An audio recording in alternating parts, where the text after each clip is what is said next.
जय गुरु जी। शुक्राना गुरु जी। अनंतम अनंतम शुक्राना गुरु जी का। कोटि कोटि प्रणाम गुरु जी को और सारी संगत को भी जय गुरु जी। संगत जी, आज का सत्संग है जो बहुत ही प्यारा, बहुत ब्लेस सत्संग है कि कैसे गुरु जी ने आंटी की झोलियां खुशियों से भर दी। मैं गुरु जी से अरदास करती हूँ, जो भी ये सत्संग सुन रहा है, शेयर कर रहा है, सबकी झोलियां गुरु जी खुशियों से भर दें। चलिए संगत जी, सत्संग शुरू करते हैं। छोटा सा प्यारा सा सत्संग है, पूरा सुनिएगा। ओम नमः शिवाय। शिव जी सदा सहाय। ओम नमः शिवाय। गुरु जी सदा सहाय। जय गुरु जी। उतना ही समझ पाती है जितना वो सोची देते हैं, क्योंकि संपूर्णता उनके जो पूरे ब्रह्मांड को अपने में समाये हुए हैं, उनको पूरा देख पाना, उनको समझ पाना तो बड़ा मुश्किल है। और जितनी वो सोची देते हैं, और गुरु जी की संगत जो है, गुरु जी की प्रैक्टिकल चलती फिरती किताबें हैं। गुरु जी प्रैक्टिकल करते हैं और थ्योरी हम जैसों से जो है ना वो एक्सप्लेन कराते हैं। जैसे लाइट ऑफ डिविनिटी है, वो प्रैक्टिकल थे जो जैसे जैसे प्रैक्टिकल हुआ करके वो एक बुक के रूप में हुआ। और अब बहुत ऐसी संगत है जिसके पास, हर संगत के पास जो ने एक एक बुक का मटेरियल इकट्ठा कर दिया गुरु जी ने प्रैक्टिकल करा करा के। और अनकंडीशनल लव कहते तो सब है, लेकिन अभी भी ज्यादातर हमारे साथ क्या हो रहा है कि अमृत वेला करोगे तो ये हासिल होगा, जपजी सात पाठ करोगे ये करोगे, वो सारी चीजें अभी भी वापस वही चल रही हैं। और उम्मीद जो है वो दुख का उद्गम स्थान है। अगर आपने कोई उम्मीद की किसी पर्पज को लेके, अगर हम उनको याद कर रहे हैं, उनका सिमरन कर रहे हैं, तो हमारा ना तो भरोसा है और ना प्यार है। क्योंकि प्यार में देने की बात होती है, उससे क्या मिलेगा इसके बारे में भी कभी सोचना भी फिजूल है। क्योंकि प्यार में कभी भी उम्मीद नहीं होती। जिससे आप प्यार करते हो उसके बारे में, आप उसकी सुख सुविधा, उसके आराम का, उसको कैसे अच्छा लगता है, क्या अच्छा लगता है, वो सब कुछ सोचने का तो मौका मिलता है। लेकिन उससे क्या मिलेगा, क्या हासिल करना है, वो उस सोच में नहीं आएगा। और जब आपका ये सोच में आना बंद हो जाए कि सामने वाले से एक उम्मीद जो थी वो करना बंद कर दें, तो वो अनकंडीशनल लव है। चाहे वो रिश्तों में हो, चाहे महाराज गुरु जी महाराज के पास। गुरु जी हमारे मतलब ये कहते हैं कि गुरु का जो वो है, उसका है कि अंधेरे से उजाले की तरफ ले जाए। हमारा अंधेरा क्या है जिंदगी में? जो हमारे कर्म है, जो हमारे कर्म है, जो हम जाने में अनजाने में कुछ ऐसी गलतियां करते हैं जिसके लिए हमारा जन्म ही नहीं हुआ, और वो हम करते आए हैं और कर बैठते हैं। लेकिन जब एक सूझी ये मिल जाए, एक सोच में आ जाए, हमें पता लग जाए किसी चीज का कि ये हमारे से गलती हुई है, तो विगत में जो गलती है उसकी तो माफी होगी। लेकिन जानने के बाद अगर हम बार बार गलती कर रहे हैं, तो फिर महाराज क्या करें? क्योंकि गलती की ही सजा है। गलती होना बंद हो जाएगी तो सजा का पन्ना ही नहीं लगेगा। तो गुरुजी के यहाँ आने से पहले वो डर की पूजा हुआ करती थी। क्योंकि सुबह सुबह उठ के नहा धो के बिना अन्न जल लिए पहले पूजा पाठ करना, धूप बत्ती करना, जोत बत्ती करना, हनुमान चालीसा, काली रामबाण, वो सब कुछ करने के बाद जो ना वो शुरू होता था। फर्स्ट टाइम जब मैं 92 में के आसपास जो है मैं बेंगलोर गया था, तो 42 घंटे की ट्रेन थी, लेकिन वो 44-46 घंटे लगे उसको। तो पूरे रास्ते मैंने वो टाइम जो है चाय और पानी के ऊपर काटा, क्योंकि एक डर था कि आज जो मैं विधि विधान से जो पूजा पाठ करता हूँ उसके लिए नहाना नहीं हुआ, नहाना नहीं हुआ तो खाना कैसे हो जाए, एक डर था। लेकिन जिन्होंने महाराज, वो कहता है जैसे स्कूल में एडमिशन से पहले, रेगुलर फर्स्ट पहली क्लास में एडमिशन से पहले, जैसे आजकल LKG UKG नर्सरी क्लासेस होती हैं, ऐसे गुरुजी के यहाँ आने के लिए भी जिस संगत के थ्रू गुरुजी बुलाते हैं, तो ऐसा जरूर बताते हैं कि गुरुजी के दरबार में जाने के बाद करना क्या है, किन किन चीजों को करना है, किन को नहीं करना है। तो 92 में गुरुजी का मेरे लिए आदेश था। मेरे एक सवाल था जो बालाजी के भगत के से मैं पूछ बैठा था कि हनुमान जी से बड़ी भी कोई शक्ति है। और उसके फलस्वरूप मेरे को गुरुजी के बारे में पता लगा कि ऐसे GK में गुरुजी बैठते हैं, और वो जो है गद्दी पे बैठते हैं, नीचे सारी संगत जो है वो ध्यान लगाती है। आपका मुंह सच्चा है झूठा है कोई मायने नहीं रखता, पर दिल साफ होना चाहिए।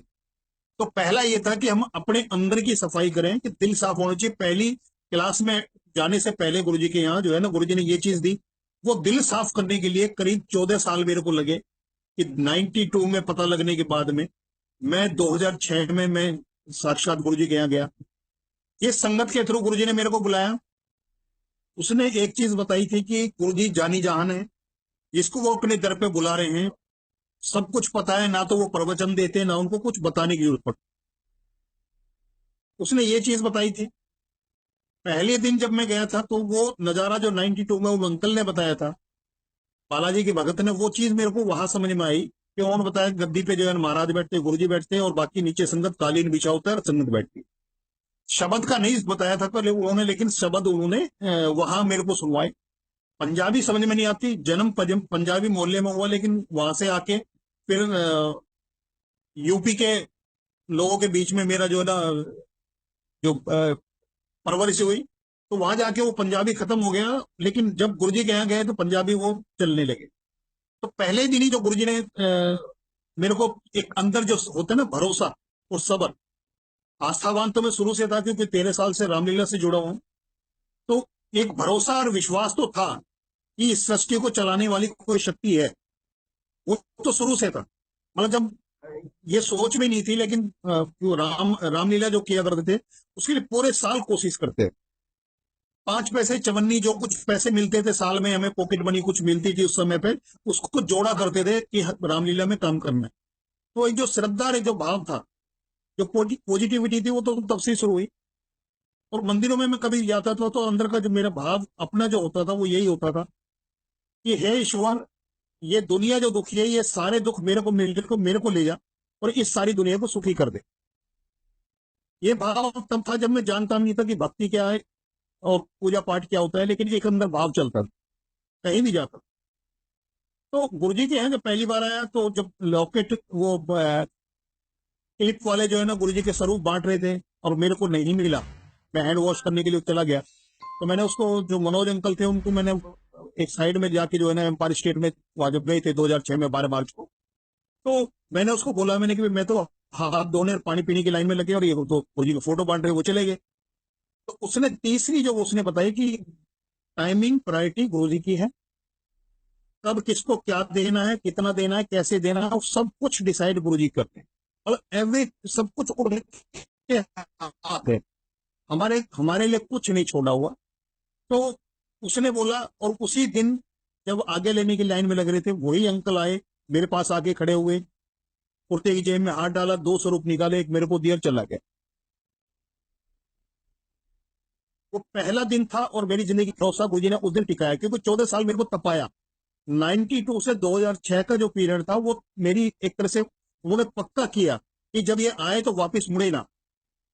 और वो वही वजह थी कि जो डे 1 पे आके जो है ना गुरुजी ने वो भरोसा दिया कि टाइमिंग प्रायोरिटी उनकी है, उनकी टाइमिंग टाइमिंग में सबसे पहले है हमारी जिंदगी। एक सांस भी अगर हमें कोई फालतू दे जाए तो, क्योंकि सारी दुनिया की क्या पूरी सृष्टि की दौलत हाथ में आ जाए लेकिन एक सांस नहीं खरीद सकते। और जो उस एक सांस को हमारा एक्सटेंड कर दे, एक सांस हमें फालतू दे दे जो हम लिखा के आए, तो उससे बड़ा कोई अमीर नहीं होगा जिसने एक सांस कमा ली। और वो कैसे कमाई जाएगी, वो सिर्फ भरोसे से और सिमरन से कमाई जाएगी। सरेंडर तभी होगा जब आपका पूरा भरोसा होगा, जब तक भरोसा ही पूरा नहीं है तब तक सरेंडर की तो कॉन्सेप्ट ही नहीं आएगी। तो पहले ही दिन ही गुरुजी ने वो कर दिया, तब से लेके आज तक मैं ये समझता हूं कि अगर सवाल है आपके मन में कोई तो समर्पण नहीं हुआ, और समर्पण है तो सवाल नहीं हुआ। कैसे हमारी जिंदगी को कैसे गुरुजी इजी करते हैं और बड़ा सिंप्लीफाई करते हैं। हमारे पूजा पाठ को सिंप्लीफाई कर दिया, हमारे हाथ से दो बत्ती अगरबत्ती वो जो सुबह उठ के ये करने का, ये सब कुछ नहीं किया। क्योंकि सिमरन जो है, सिमरन हर वक्त हर सांस के साथ किया जा सकता है। उसके लिए अवस्था की जरूरत है ना व्यवस्था की जरूरत, क्योंकि आपके अंदर है। आप कुदरत ने आपको वो सारी चीजें दे रखी है इस शरीर के अंदर, क्योंकि शरीर तो एक पैकेज मटेरियल है, इसके अंदर जो आत्मा का जो स्वरूप है। और कहते हैं कि 10,000 एक बाल का 10,000वां जो हिस्सा है, इतना बड़ा अंश है आत्मा का। लेकिन उसकी पावर इतनी है कि उसको संभालने के लिए इतना बड़ा बड़ा पैकेज दिया जाता है। और ये पैकेज क्या है, ये जिस के लिए मानुष जन्म मिलता है उसकी प्राप्ति के लिए एक वो यंत्र है जो शरीर है हमारा। और इसके अंदर बैठ के जब वो उसको उनको भजते हैं, जो आत्मा उनको भजती है और उन तक पहुंचने का, उनकी प्राप्ति का जो लक्ष्य है, जीवन लक्ष्य है, उसको पाने का एक तरीका। 2007 में जब गुरुजी ने चोला छोड़ा था, तो उसके बाद जो पहला एक प्रैक्टिकल गुरुजी का जो सुनने को मिला जिस संगत के साथ हुआ, उससे हमारे साथ एक संगत जी जो सेवा करते थे, गुरुजी ने वो मिथक भी तोड़ा कि संतों की जो शरीर जो होता है, मतलब उसका जलाया नहीं जाता, या तो जल में प्रवाहित किया जाता है, या पृथ्वी में जमीन में गड्ढा गाड़ के समाधिष्ट किया जाता है। उसको भी उन्होंने तोड़ा। उसको एक नॉर्मल जैसे एक इंसान की जो क्रियाक्रम होता है उस तरह से जो ना उनका क्रियाक्रम हुआ। उसके बाद जो उनकी जो अस्थियां हैं उसको लेके जो संघ हरिद्वार गए थे वहां उसको करने, उनका वापसी का एक था। उस दिन रात को हम बड़े मंदिर में थे, और ये सेवा थी हमारी कि वो लोग जब रात को जितने बजे भी वापस आएंगे तो उनको लंगर कराना, मतलब उनकी सेवा के लिए रोका हुआ था। बार बार उनसे पूछा जा रहा था अब कहाँ पहुंचे जिससे कि लंगर की व्यवस्था उनके आने से हो जाए, क्योंकि टाइम ज्यादा हो रहा है। फिर बीच में कुछ ऐसी खबर आई कि उनके साथ कोई मिस हैपनिंग हो गई है, और उनमें से कुछ जो लोग हैं वो नोएडा में जो है किसी हॉस्पिटल में एडमिट भी हो गए। उनमें जो उनके साथ जो हुआ था उसमें से जो एक संगत हमारे साथ मेरे साथ जो सेवा करते थे, उसने अपना एक्सपीरियंस बताया उस यात्रा का, कि वापसी में जो एक्सीडेंट हुआ था, जहां वो टक्कर लग के उनकी कार रुकी है, अगर वो थोड़ा सा स्लिप हो जाए तो कम से कम 18-20 फीट का गड्ढा था जिसमें वो जानी थी, उसमें वो नहीं गई। ये इतनी बड़ी चीज नहीं थी। जो उसने अगली चीज बताई, उसने बताया कि मैंने देखा कि मेरी बॉडी जो है ना कार के अंदर है, और मैं ऊपर कार के छत के ऊपर बैठा हुआ हूं, और मैं अपने शरीर को नीचे देख रहा हूँ, यानी कि आत्मा उनके ऊपर है और शरीर को नीचे देख रहा हूँ। उसी समय गुरुजी आए, और गुरुजी ने उनको फोर्सिबली उस शरीर में दोबारा डाला। आज भी वो जिंदा है, वो गुरुजी की ब्लेसिंग्स को एंजॉय कर रहे हैं। वो पहला ऐसा था कि चोला छोड़ने से, जो अभी अंकल सिटी अंकल बता रहे थे कि गुरु शरीर छोड़ते हैं लेकिन संगत को नहीं छोड़ते, तो ये पक्का है कि गुरुजी ने जो है ना ये चोला तो जिस पर्पज के लिए था, इस शरीर को के रूप में जितनों को गुरुजी ने दर्शन देने थे, अपने सामने बैठा के उनको साक्षात जो दर्शन देने तो वो दिया, और उस शरीर का मतलब खत्म हो गया। जैसे हमारा भी जो शरीर है उसका जो पर्पज है, जिस दिन उसकी सांसें जो लेके आए उसको खत्म होगा, उस दिन इसको छोड़ के जाना ही जाना है। कोई ताकत नहीं इसको रोक सके, और इसका वही काम होना है जो गुरु जी ने करके दिखाया, कि शरीर का ये बिल्कुल मिट्टी है और मिट्टी ही हो जाता। 2009 में हमारा एक घर जो था वो जर्जर हालत में था, लेकिन गली छोटी थी, 10 फीट की गली थी। नाली के बनने के बाद करीब 8-7.5 फीट की जो है ना जगह होती है, जिसमें टू व्हीलर भी जो है ना ठीक से मुड़ता नहीं था। तो उसको नया बनवाने के लिए जब भी जिससे बात करते हैं वो कह रहे जी आजकल कम से कम 4 व्हीलर जो है ना घर के दरवाजे तक ना आए तो बेकार है घर। तो वो बनाने के लिए जो है मना करते थे। लेकिन मदर किसी पंडित जी के पास चली गई, छोटे भाई की वाइफ उनको ले गई।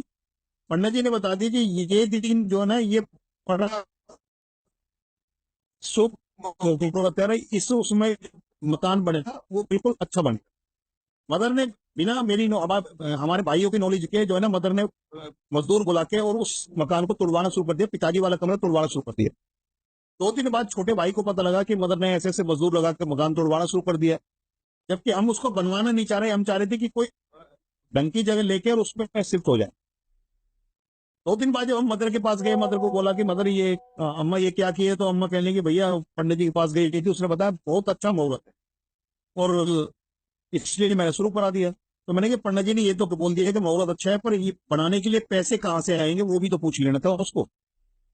अब हमने जब ज्यादा कहा तो मदर ने जो है ना तंग आके ये बोल दिया हमसे कि भाई ठीक है मैंने तो जो तोड़वा दिया, अब तुम्हारे से बनता है तो बना लो, नहीं तो पड़ा रहने दो बस। अब हम 5 भाई थे, पांचों अपना अपना जो रोजगार कर रहे थे, काम कर रहे थे, तो हमने आपस में बातचीत की। मैंने कहा भाई ये भी ठीक नहीं है, क्योंकि इज्जत है हमारे माँ बाप की, पिताजी की। हमें कौन जानता है जब तक हमारी उनकी है। तो अब अगर नहीं बनेगा तो हम सबकी जो है ना कोई वो नहीं होगा, लेकिन ये होगा कि 5-5 लड़के और मकान जो ना ऐसी हालत में पड़ा हुआ टूटा फूटा। हालात नहीं थे, मेरे पास बड़ी बिटिया थी जिसका मैं देख रहा था कि कोई रिश्ता मिले और उसकी शादी करूं, प्रायोरिटी होती है। अगर घर मकान या किसी गाड़ी की जरूरत होगी तो इंसान सबसे पहले कोशिश करेगा कि, और लड़की की अगर शादी हो जाती है तो वो ज्यादा जरूरी है बनिस्बत की घर या गाड़ी वगैरह की। तो मेरी प्रायोरिटी थी बिटिया की शादी करने की, लेकिन मदर ने जो बीच में किया, उसी समय एक 250 गज का प्लॉट था मेरा और छोटे भाई का।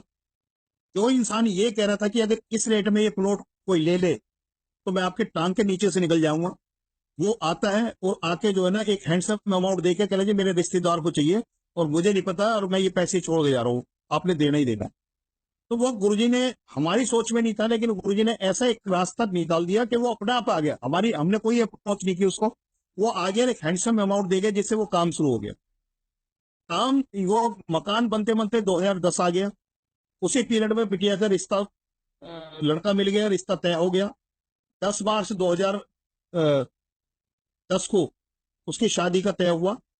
उससे पहले उसमें गृह प्रवेश हो गया और जब उसकी शादी का दिन आया तब समझ में आया कि गुरुजी ने मकान कैसे क्यों पहले बनवाया। क्योंकि अगर वहां जो उस गांव में जो शादी जाके करनी थी तो ठहरने के लिए, बैठने के लिए इंतजाम होना चाहिए था। जो 4 लोग आएंगे उनको कहाँ बैठाया जाता, क्योंकि वो जो पहले जो मकान था जिसको मदर से तुड़वाया, वो मकान तो किसी हालत में नहीं था। उसमें तो दो, हम खुद भी नहीं ठहर पाते ठीक से, सारे अगर बच्चे इकट्ठे हो जाते। गुरुजी ने पहले वो बनवाया, उसका इंतजाम कराया। बिटिया की शादी का दिन आया तो शादी के अंदर मैंने डीजे नहीं लगवाया। मैंने कि जगह छोटी है, डीजे का शोर ज्यादा होता है, आपस में लोग बात भी ढंग से नहीं कर पाते। तो मैंने वो डीजे वाली जगह पे मेरे जो अंदर भाव आया और मैंने गुरुजी का वहां स्वरूप लगा के और गुरुजी के दरबार में लगा दिया। तो जो संगत आई थी उन्होंने दरबार सजा दिया पूरा, उसमें एक अलग उस पर पॉइंट पे। तो जो वहां जोत जला दी गुरु जी के वहां। और जो संगत आई गुरु जी की वहां, तो वो तो उनको मत्था टेका और वहां लोग बैठे, उनको बड़ा अच्छा लगा। मेरे चाचा जी थे, वो आए, उन्होंने देखा कि भी ये क्या है, तो ये देख के कहने लगे ये कौन है। बता हमारे गुरु जी है। तेरे कौन से गुरु है, तेरे को कौन सा सब्जेक्ट पढ़ाया। मैं कहा जी सब्जेक्ट पढ़ाने वाले ही गुरु नहीं होते, वो तो एक एक सब्जेक्ट पढ़ाते हैं। पर ये तो पूरी जिंदगी का जो हमारी जो सब्जेक्ट है ना, जिसके लिए हमारा जन्म हुआ, ये उसके समझाने वाले हैं, ये उसके गुरु हैं। यानी कि अध्यात्म के रास्ते पे चलाने के लिए जो मार्ग प्रशस्त करे, वो जो गुरु होता है। माता पिता के जो शिक्षक होते हैं वो, और तीसरे अध्यात्म में। तो उसके लिए भी एक गुरु की जरूरत पड़ती है उस रास्ते को पार करने के लिए। तो मैंने उनको बोला, बात खत्म हो गई। लेकिन जब मैं वापस सेवा में गया, बड़े मंदिर में जब मैं सेवा में गया, तो जो संगत उस शादी में आई थी, जिन्होंने वो शादी अटेंड करी थी और गुरुजी के दरबार में उन्होंने मत्था टेका था, उन्होंने जो बात बताई, उन्होंने बोला कि अंकल बिल्कुल नई कॉन्सेप्ट थी और ऐसा लगा था कि गुरुजी का लंगर चल रहा है, मतलब सत्संग हो रहा है। शादी का जो ना एकदम रूप ही बदल गया। आपने जो गुरुजी का जो दरबार लगा रखा था, तो उन्होंने जो अगली चीज बोली कि वहां शब्द बहुत अच्छे चल रहे। अब क्योंकि मैंने डीजे वाला सिस्टम खत्म कर दिया था तो वहां स्पीकर वाला सिस्टम भी खत्म था। मेरे से जो एक चूक हुई थी कि मैंने गुरुजी का दरबार सजा दिया। उनको लगा कि यहाँ गुरुजी का लंगर हो रहा है, गुरुजी का सत्संग हो रहा है, लेकिन सत्संग में जब तक शब्द ना चले गुरुजी के, तब तक वो सत्संग की कॉन्सेप्ट ही पूरी नहीं होती। जो मेरे से कमी हुई थी, गुरुजी ने बिना मेरे को उसमें डाले हुए उनको वो शब्द सुनाए जो उन्होंने जाके मेरे को बताया। उसी 2010 में एक मेरा हाई कोर्ट का केस था, उस केस में मेरे मेरे मेरे फेवर में हुआ। मैंने घर में जाके बात की, मैंने कि यार ऐसे है और कुछ 10,000 20,000 40 50 कुछ तो मिलेगा। तो मैंने ये एक लंबे संघर्ष के बाद जो है ना ये जीत हुई है, तो इस पैसे को एक यादगार उसमें करो। तो मैंने जो है ना बच्चों के साथ बैठ के बात की। तो बीच वाली बिटिया एक नौकरी पे लगी थी और उसके सारे साथी जो है ना वो कार लेके आते थे, मतलब सेल्फ ड्राइव करके कार लेके आते थे। तो मैंने बच्चों से बात की, मैंने कहा ठीक है एक कार ही ले लेते हैं, कुछ लोन ले लेंगे, कुछ कार कुछ ये जो पैसा मिलेगा उसको लगा के कार ले लेते, तो सामने रहेगी। तो ये होगा कि महाराज की कृपा जो है ना सामने आ रही है। एक साल के अंदर 21 नवंबर 2010 ये गुरु नानक देव जी का बर्थडे था, वो पूर्णिमा थी वो भी। उस दिन गुरु जी ने गाड़ी ब्लेस की। उसका नंबर 7213 था, 7213। और जैसे ही वो मंदिर के गेट पे पहुंची थी, वैसे ही उस पे पीछे ब्लेसिंग्स ऑलवेज, गुरु जी, गुरु जी के लटकने वाले स्वरूप, ई चैन, वो सब कुछ जैसे इंतजार कर रहे हो। एक साल के अंदर 3 बड़े काम, मतलब एक विद इन 1 ईयर मकान बनना, शादी होना बिटिया की, और गाड़ी आना। मकान का टोटल नहीं कर पाया, शादी का टोटल नहीं कर पाया, क्योंकि पहले मैं एक डायरी मेंटेन किया करता था अपनी जिंदगी में पर्सनल खर्चे का। लेकिन गुरुजी ने उस वक्त ऐसा समझाया कि जब करने वाला मैं हूं तो हिसाब भी मैं ही रखूंगा, क्योंकि मेरे हिसाब से तो वो सब बेहिसाब था। मेरे डर के मारे मैंने उसका टोटल नहीं किया, कि मुझे भी समझ में नहीं आया कि मकान भी बन गया, बिटिया की शादी हुई, अब मैं टोटल कैसे करूं, क्योंकि मेरे हाथ में नहीं था इतना। और ये पहली बार नहीं होता। दूसरी बिटिया की शादी हुई थी, ये 2015 में, 15-16 में, जब ये नोटबंदी हुई थी। जिस दिन शादी का दिन तय हुआ, 9 दिसंबर, तय करके मैं घर आया था, शाम को 8 बजे अनाउंसमेंट हो गया नोटबंदी का। नोटबंदी का अनाउंस हो गया। अब जो मैंने फंड निकाला था वो केवाईसी के चक्कर में नहीं निकला मेरा। कैश मेरे पास अपने पास था नहीं, क्योंकि बैंक से निकला नहीं।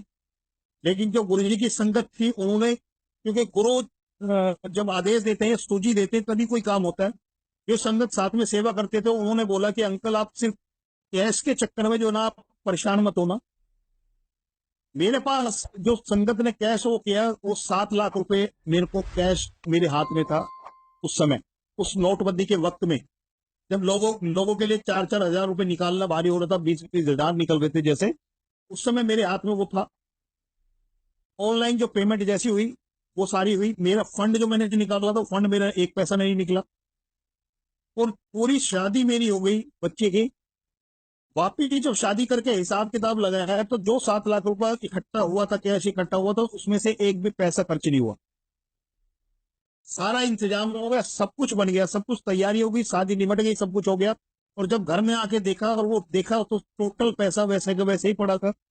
मैंने फिर सबको हाथ जोड़ के वापिस किया। वो कह रहे नहीं अंकल, कोई बात नहीं, बाद में देख लेना। मैंने कि ये खर्चे में ही नहीं आया मेरे, तो मैं इसका क्या करूं। तो मैंने सबको हाथ जोड़ के वापिस किया। ये गुरुजी की कृपा है कि अगर आप उनके ऊपर पूरा भरोसा करते हैं, और आपका टोटल सरेंडर है, आपके मन में कोई सवाल नहीं है, और आपका सिमरन जो है ना, वो हर सांस के साथ, जो कोशिश हमें करनी बस यही है कि हर सांस के साथ सिमरन हो। अगर वो चल निकला है, क्योंकि उसके लिए ना अवस्था की जरूरत है, ना व्यवस्था की जरूरत है, ना उसके लिए कोई आपको फूल माला लानी है, ना प्रसाद लाना है, ना कहीं बैठ के करना है। वो चलते फिरते, उठते बैठते, खाते पीते, आते जाते, हर कर्म के साथ आप सिमरन कर सकते हैं। क्योंकि वो कहते हैं कि गंगा सबके पाप धोती है, लेकिन गंगा पापी नहीं होती। सबके पाप लेने के बाद भी पापी नहीं होती है। ऐसे सिमरन किसी भी हालत में, किसी भी अवस्था में, हमारी जो सामाजिक व्यवस्थाओं में कई ऐसे वक्त होते हैं जिसमें ये कहते हैं कि इस समय पूजा पाठ, धूपबत्ती, अगरबत्ती, मंदिर में जाना मना है, लेकिन सिमरन उस समय भी हो सकता है। क्योंकि वो इतना प्योर है, और इतना जो अंदर से, जो आत्मा से, जो परमात्मा का जो मिलन है, जो एक रास्ता है, जो पैसेज है, उस पर चलने के लिए आपको किसी भी बाहरी दुनिया की, जो जो दुनिया में जो ये चीजें हैं, इनकी किसी की जरूरत नहीं है, आपके अंदर है। उस गुरु जी उतने तक ख्याल रखते हैं कि आपका जिससे दिली प्रेम है, दिली लगाव है, जिससे भी, वो आपका परिवार का हो सकता है, आपका दोस्त हो सकता है, आपका रिश्तेदार हो सकता है, आपके वर्क प्लेस में हो सकता है। क्योंकि एक सर्कल, लाइफ में हमारे एक सर्किल होते हैं, जो पहले के सर्किल में आपके आते हैं, जिनके खुशी और दुख में आप जो है ना शामिल होते हैं, और उसका दुख सुन के आपको दुख होता है, वहां तक गुरु जी कल्याण करते हैं। मेरे दोस्तों के साथ, जो ना गुरु जी के कभी सत्संग में आए थे तब तक, और ना गुरु जी को कभी माना उन्होंने, ना गुरु जी को जाना, ना गुरु जी के दर पे गए, लेकिन क्योंकि मैं, गुरु जी ने बुला लिया था अपने उस पर, मेरा उनके साथ दिली रिश्ता था, उन तक का कल्याण किया। संगत का जो नई और पुरानी संगत वाले, 31 मई 2007 से पहले को पुरानी संगत है, 31 मई 2007 के बाद की संगत को नई संगत।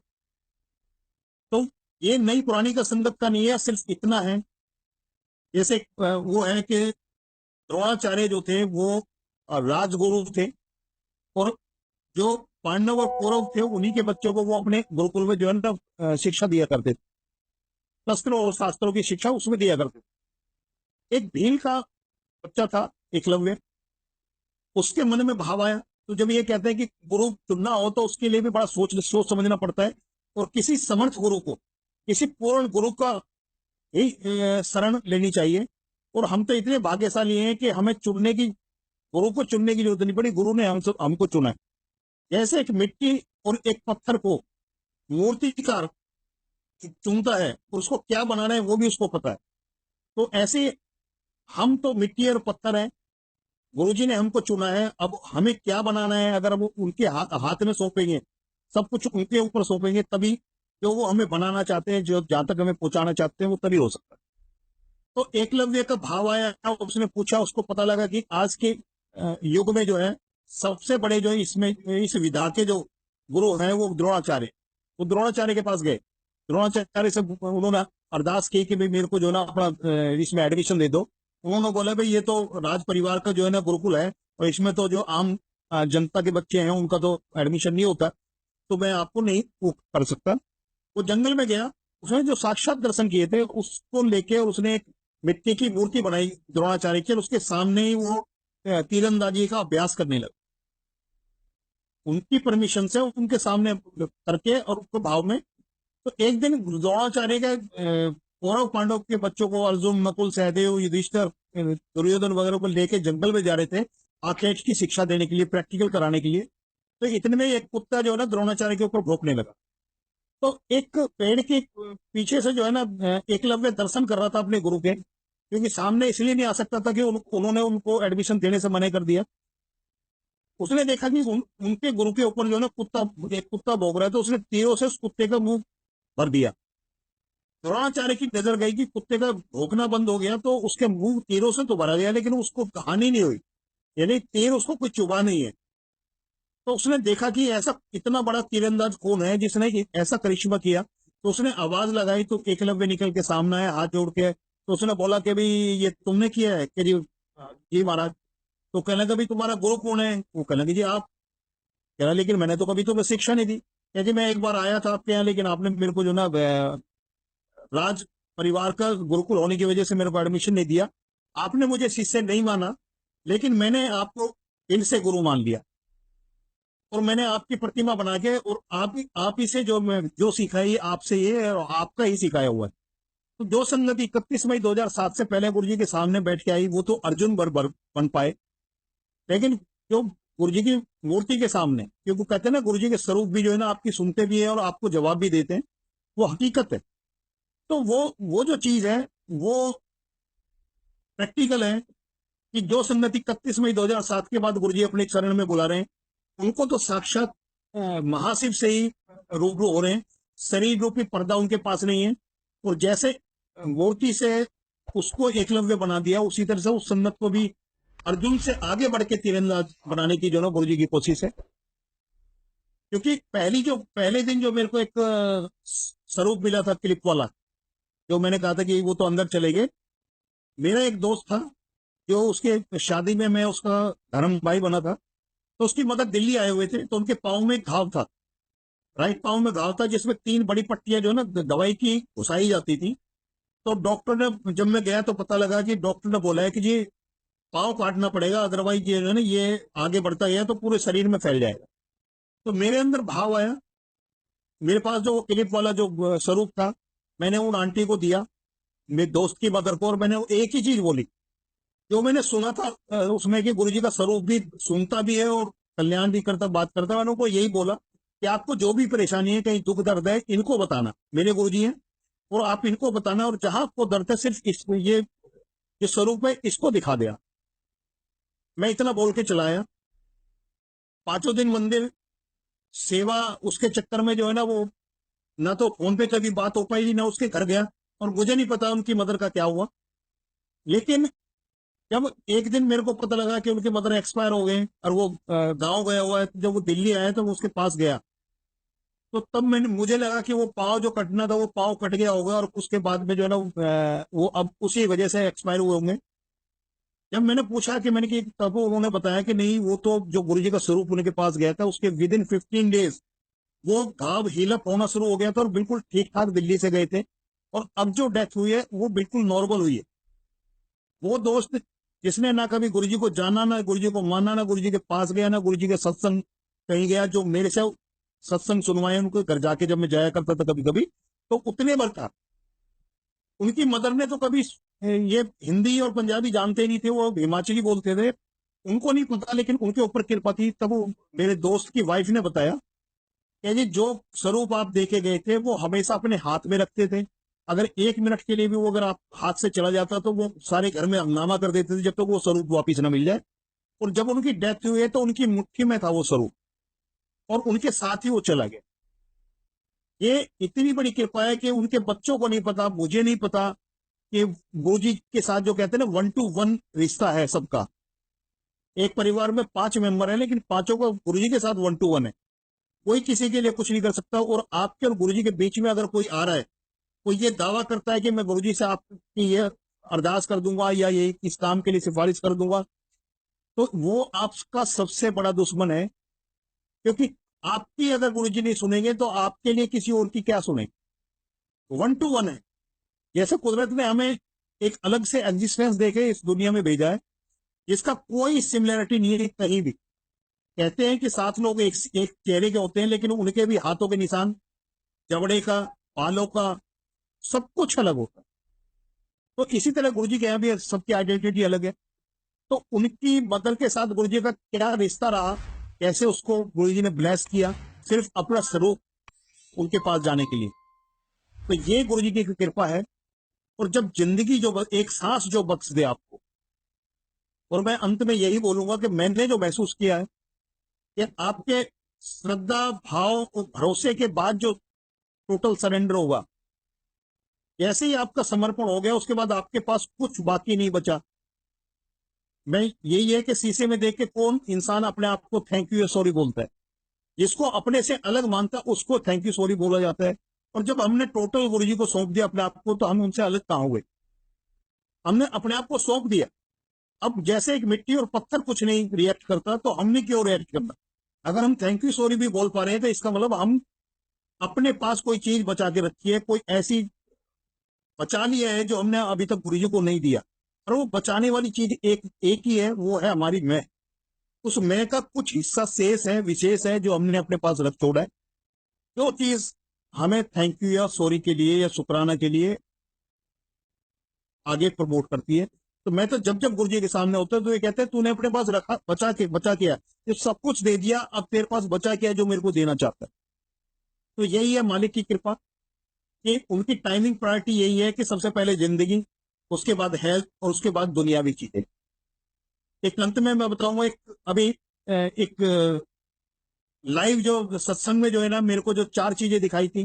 पहले गुरुजी के चरणों में नोटों की गड्डियां दिखाई दी, फिर उसके बाद शब्द चल रहे थे, उसके बाद एक इन्फेंट बच्चा दिखाई दिया, उसके बाद मोर के पंख दिखाई दिए, और उसके बाद जब आरती चल रही थी तो उसके बाद जो है ना महाशिव का वो रूप, जिसमें वो जटाएं भी थी और दाढ़ी मूछे भी थे, पूरा वो स्वरूप था, पूरा एक समर्पण।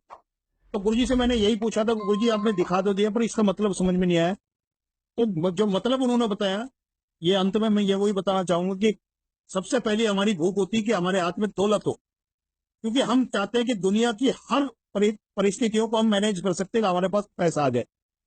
दूसरी हमारी होती है कि हमारे हमारे औलाद हो, और औलाद में भी लड़का हो तो प्रायोरिटी।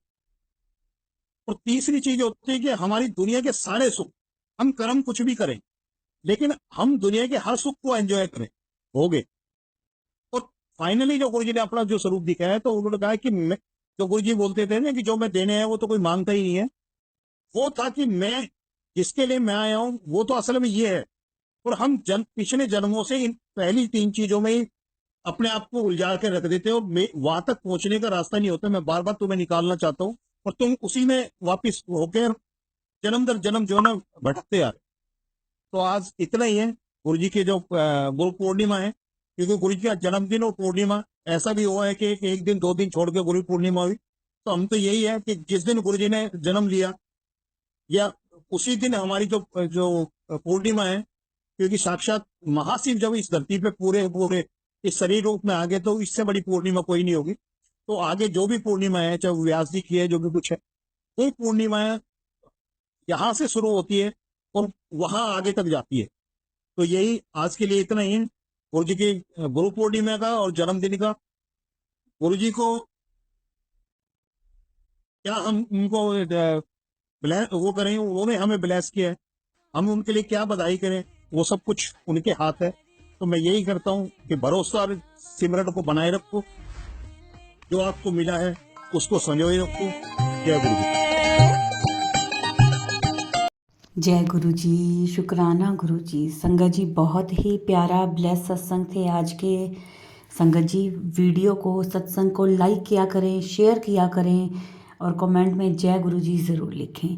और जो भी अपना सत्संग शेयर करना चाहता है वो हमारे व्हाट्सएप नंबर पर अपना सत्संग ऑडियो मैसेज रिकॉर्ड करके या फिर लिख कर हमें भेज सकते हैं, जिसे हम सारे गुरु परिवार के साथ शेयर करेंगे।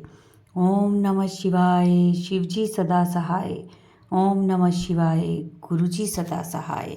जय गुरु जी, शुक्राना गुरु जी।